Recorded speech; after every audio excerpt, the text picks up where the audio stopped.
Hey everybody, this is Felicia with The Book is Done. Just coming in for a review really quick. I was supposed to have done this a few days ago, but I have been under the weather. But the book that I'm actually going to talk about is an arc that I had the pleasure of having the privilege in reading the book before it was released, and it was actually released today. It's called Bitter House by Kiersten Modglin. Y'all know I'm a huge K-Mod fan, and so Bitter House is, like I said, a book that was just released today. Is available through Amazon, so be sure to check it out. She doesn't disappoint in this book at all, and so basically the book starts out in an obituary, and it is an obituary for a woman named Vera Bitter. Vera Bitter, and hence the name of the book, Bitter House. And so the book or the obituary just goes to say that she was a well-known woman. She was known for her philanthropy. She was known for giving herself to others and just being there for people. And she has survived. No, those who have preceded her in death was her husband, her daughter and son-in-law, and then those that survived her, or is still remaining, is that of her other daughter Jennifer, her husband, their two kids, and Bridget. Bridget is the daughter of Christina and Nathan, who was the other daughter and son-in-law. So Vera only had two children. She had two daughters. She had Christina and Jennifer. Christina passed. Jen or Jennifer is the living child. And so it goes on. The main point of view is Bridget. Bridget is the granddaughter of Vera, and she is, I want to say she's maybe like in her, I want to say upper 20s, early 30s.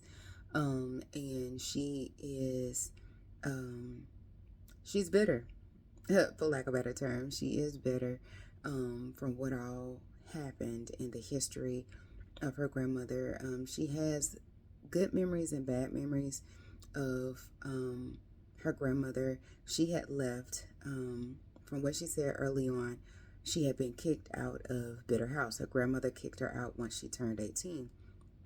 And so, of course, she moved away. And so she only came back because she was informed that the house was left to her, that Vera left her the house and the wheel. So she comes into this house and she is taking everything in, and then someone else walks into the house and she's like, "What are you doing here?" Come to find out, the person's name is Cole, and Cole is the son of, I guess you could say, she wasn't like the housekeeper, but in a sense, she was the one who pretty much ran the house. Her name is Edna. Edna is one who, in a sense, worked for and alongside Vera. She just maintained order of the house. And so, in her maintaining order of the house, Edna and her son, Cole, were able to live in the house. Now, Edna and Cole are not related to the Bitters at all. And so Bridget was just like, how is this possible? Like, I don't understand. So Edna is the person who has Vera's will. And Bridget is like, what is going on? What is happening? And Edna is like, she left the house to you and Cole. Why? I just have to honor her wishes. And so, they're like at each other's throats. Bridget can't stand Cole. Cole can't stand Bridget. But it's like they have to make it work just to figure out what all is going on.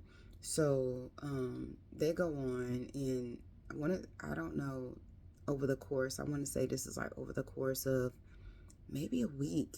But they are still trying to figure stuff out. Her aunt Jen comes by. Jen is mad. She is super mad that the house was not left to her. And then she sends her son, I forgot his name, Nathan. No, not Nathan. Cole is one of the sons. Chad, I believe. And so Chad comes to the house. He's a realtor at first, and they didn't know that it was her cousin. And then he comes again, and they're trying to buy the house. And Bridget and Cole, not Cole, yeah, Bridget and Cole. Bridget and Cole is just like, we're not selling. Like, we don't know what we're going to do, but in all things, we're not selling.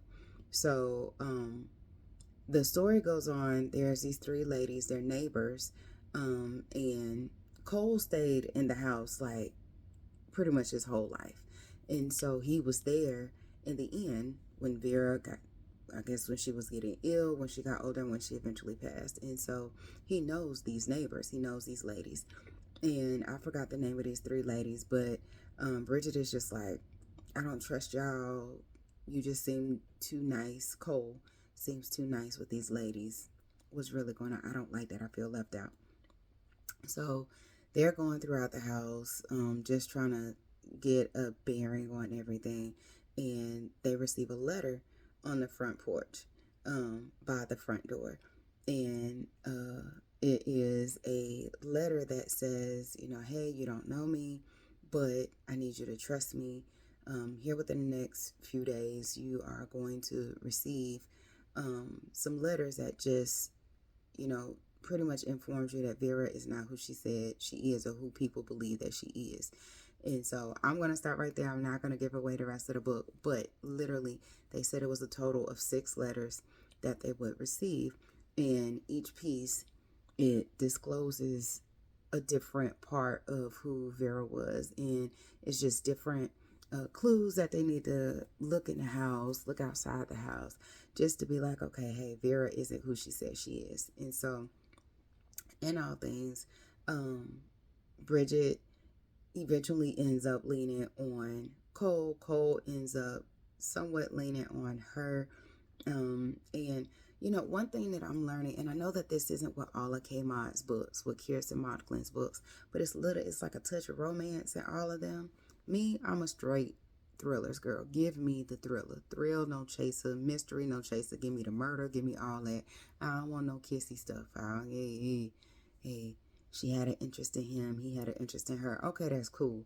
But when you go into it, it's just like, it's taking away the thriller vibe, guys. Like, you know how they have like romantasy and all this kind of stuff. Hey, man, let thrillers be thrillers. Let romance be romance. But K-Mod does it in her own way, so it's not overwhelming. But it's nice. So, in all things, the end of the book, I mean, for me, it was another 5-star book. For me, I am waiting for it to come. I have to order it. It's on my wish list, but like, I'm literally like getting all of her books. I'm trying to get and read all of her books, and I think she's up to like 42, 43 books. She just finished, even though she released a book today, she just finished another one, I think maybe late last week. And so it's like every 2 months, every 2-3 months, she's releasing a book, and I'm here for it.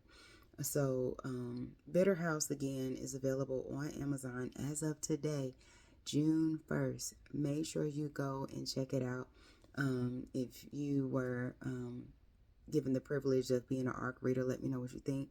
And even if you weren't, even if you have went ahead and bought the book, as soon as you get the book, read the book, let me know what your thoughts are. I love to know them. So again, this is Felicia with The Book Is Done. That is the last book that I read for May. So May really wasn't a great month for books, but I'm getting back on it more than likely. It is, let's see, 11:18 Eastern Standard Time p.m. And K-Mod always, I do this to myself. She has the books that just, you have to stay up because you need answers. I am finishing this right now, The Family Secret by Kiersten Modglin. This came out a few years ago, but baby, the deliciousness in this book. I'll be doing a review on this probably tomorrow, but I hope that you all have a good evening. Thank you so much for checking out my review, or just a partial review. You know, I'm not going to give spoilers unless someone asks, but take care. Have a good evening.